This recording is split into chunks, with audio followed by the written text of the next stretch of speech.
setiap kejadian-kejadian penting seperti ini itu adalah ujian kepada banyak orang, ya, kepada banyak institusi. Pertama, ini adalah ujian bagi kita sebagai bangsa, karena apapun isu-isu sensitif di dalam kehidupan kita berbangsa dan bernegara itu mesti ada jalan keluarnya. Tidak boleh satu bangsa itu punya isu sensitif yang tidak ada jalan keluarnya. Mesti ada cara dari isu-isu sensitif seperti ini dipercakapkan secara baik-baik. Nah, sekarang ini percakapannya sudah pindah ke ranah hukum, ya, ke ranah penyidikan, dan Mabes Polri sudah memutuskan itu dalam satu proses investigasi yang diselenggarakan secara lebih terbuka. Meskipun saya sebetulnya investigasi itu seharusnya tertutup, tapi ini sudah terjadi kan. Maka marilah percakapan itu kita serahkan kepada proses hukum, ya. Karena apapun sebetulnya ujian bagi sistem hukum kita, sistem peradilan pidana kita itu dimulai sekarang.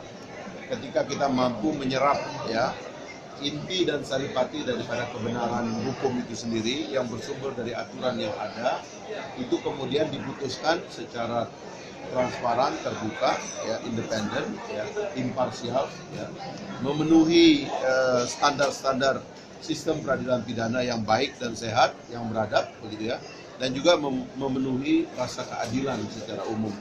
Ini kita serahkan aja percakapannya kepada hukum sekarang. Saya sendiri termasuk yang punya pendapat bahwa persidangan itu tidak seharusnya menjadi arena showbiz kayak begitu gitu. Kalau di negara-negara demokrasi itu ada namanya limit to broadcast.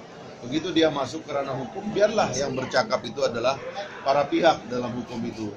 Tergugatnya atau tersangkanya dengan lawyernya, kemudian jaksanya, kemudian hakim yang akan memutuskan. Ini sekali lagi adalah cara kita menyelenggarakan hukum yang lebih sehat. Jadi sekarang ini kita serahkan ini semua kepada proses hukum yang sudah berjalan. Bang Fahri, apakah ini kemudian peningkatan status penyelidikan menunjukkan bahwa tidak ada intervensi dari Presiden Jokowi sebagai yang dispekulasikan beberapa waktu itu? Jadi begini ya, saya nggak mau menganalisis apa yang sudah terjadi, tapi geliat masyarakat di masa yang lalu itu juga indikasi dari adanya persoalan-persoalan lain di dalam tubuh kita. Jadi tubuh kita ini atau bangsa kita ini dinyatakan sehat kalau ada aksi, ada reaksi, ya. Reaksi masyarakat itu karena ada aksi. Nah, sekarang ini sudah ada proses hukum. Menurut saya, biarlah percakapan itu sekarang kita kurung di dalam wilayah hukum. Dan ini adalah ujian sekali lagi bagi sistem peradilan pidana kita. Mudah-mudahan ini semua bisa terselenggara dengan baik, sehingga kapan-kapan masyarakat tidak perlu merasa berdemonstrasi kalau ada masalah. Sebab demokrasi itu berjalan sebetulnya kalau parlemennya berjalan menjadi penyerap aspirasi masyarakat dan menyalurkan aspirasi masyarakat, lalu sistem peradilannya, sistem judisialnya menjadi penyelesaian daripada sengketa yang ada dalam masyarakat. Jadi parlemen jalanan itu sebetulnya muncul karena keterpaksaan, karena dianggap ada yang buntu. Ya, itu yang saya kira harusnya lama-lama rakyat ini udahlah, sekarang kita kembali kerja, cari makan, ya kan? Sebab petani sebagai petani, nelayan sebagai nelayan, guru sebagai guru. Sekarang kita kembali kerja masing-masing, serahkan proses ini kepada proses pengadilan. Dan kita sekali lagi tetap berada dalam ujian bagaimana membangun sistem hukum kita yang baik. Bang Fahri, sejauh apa proses hukum ini berpengaruh terhadap konstelasi politik di Pilkada DKI?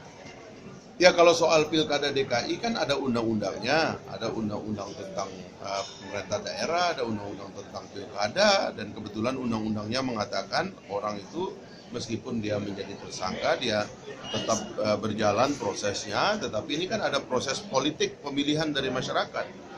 Saya nggak tahu ya, karena saya tidak merupakan tim sukses dari salah satu kandidat ya.